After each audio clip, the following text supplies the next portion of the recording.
Hello. Today is the 12th of June, 2019. The last portion of history, the lessons of history. Sorry, I've been gone. It's kind of a long, ridiculous weekend, so my apologies, but people have been calling me out to come back. So there was last three chapters of this. History of war, growth and decay, and then the last one is progress is real. History of war, this is kind of basic. A lot of us know this, at least for the past, the deep past, that the history of war is acquisitions. It's to take over land or resource, sometimes women. That was a way to control with that. And as that developed over time, the process was different, but the premise was still the same. It was still acquisition of resource, of land, there was something that somebody else had. Hey, we're going to try to work it out. I'm not going to do it, and you take it by force. The only exception to this, it doesn't really touch in this book from what I can tell, is holy war. So belief drives war, not out of trying to acquire. This is simply out of not wanting to understand. We have this with the Middle East, and somehow we're going to modernize that and change it. I don't think so. It's not going to happen.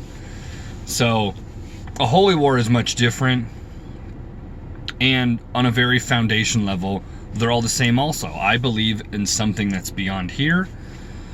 I believe if I hit all these markers that there's something beyond this life that is better for me, and I want to go to it. On a very rudimentary level, that's what everything says. It's when you get into all the tiny things about what you need to do or who's more correct, and that's when people start to hate each other. So,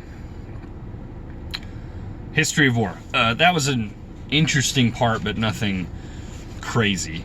But the growth and decay and is progress are real. These were probably the whole crux of this whole book. So you read through 86 pages, and then the last 15 or so are about this. Growth and decay is interesting because it's the rise and fall of any, not necessarily nation, but anything that is new. And then oftentimes in the past it's stripped down, or it falls apart, or it crumbles, but you're still left with a skeleton, again, of the very rudimentary process of it, or rudimentary foundation of thought that it goes into. And I can only go by U.S. history, really. American, or not, world history, European, I'm not the best at that. That's not really me. But the biggest thing that we have available for us now is in America, here, really any first world country, is the resource to connect to other people. And I think that the next rise is that everyone who puts out information like this, like I'm doing now, all has a serious responsibility to stay not necessarily non-biased, but has to maintain serious integrity of if they're speaking of context that doesn't belong to them, if they're speaking of someone objectively. So you're not giving a preconceived notion to another party, another group, about another person. So if you're on a subject, you're talking about that subject, you have to do it of all directions that you're aware of. Bias, non-bias, what you favor, what you don't like, whatever it is. One of the best guys that does this is Joe Rogan. He's probably the most influential person in media today. He reaches a gigantic audience. He's always asking questions that are objectively, unless it's on a subject of mastery, like martial arts, or drug use for the most part. He's got that pretty down. And he holds of higher integrity. He'll defend even things he doesn't agree with just to make sure that they're accurate. And that's a huge responsibility. He could be a tyrant, really, and have a massive influence and sway people pretty easily. So that's, I think, the current growth is that media connection. I think the decay is just going to be the traditional media. I think radio and television, cable, all that's going to disappear. Everything's going to be, a la carte. Everything's going to be able to be cherry picked. And that's kind of what this talks about in this growth and decay. It's pretty interesting. On how that works. But the last part is my favorite, is Progress Real. This is really cool because it talks about everything on a base level is the same. We haven't changed very much. Everything's pursuing something of goods, so products. How do they phrase it in here? Let's see if I can find it. As you can see, I'm a bit rusty. I haven't done so well.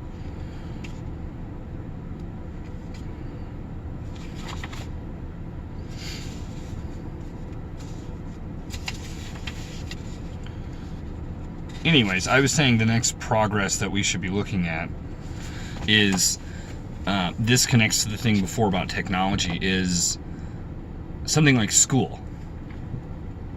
The traditional sense of school is almost dying. It's almost a daycare.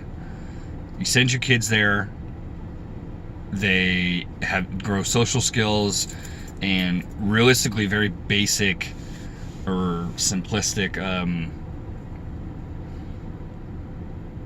educational platforms.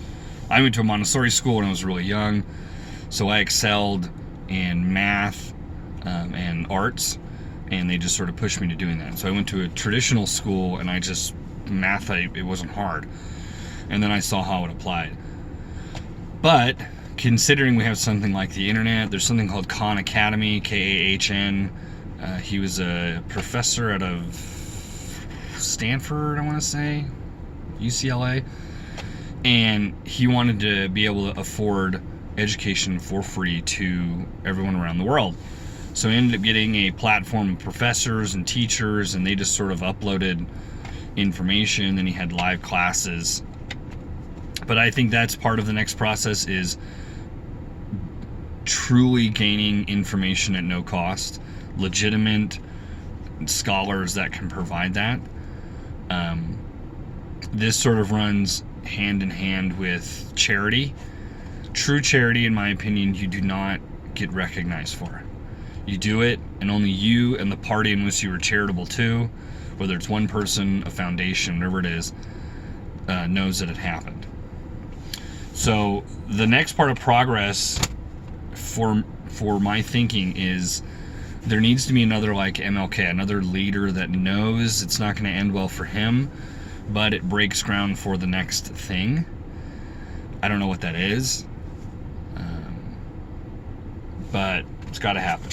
But lessons of history, sorry. Cool book, easy enough read. But my next one that I want to do, and I haven't read this in a while, and I think I'm going to take my time with it, is Richest Man in Babylon, as Jim Rohn would say. This was first published in 1926. It is a very old book, almost 100 years. This starts off in Old English. It's a little difficult, but this book can change everything for you. Buy it. Definitely read along. I only got 20 seconds. Like, share, subscribe. Appreciate it. I'm back. I'll be out of town this weekend, and I think I'm going to try to do some gimbal videos, so that'll be fun to upload. I appreciate it. You have yourself a good hump day.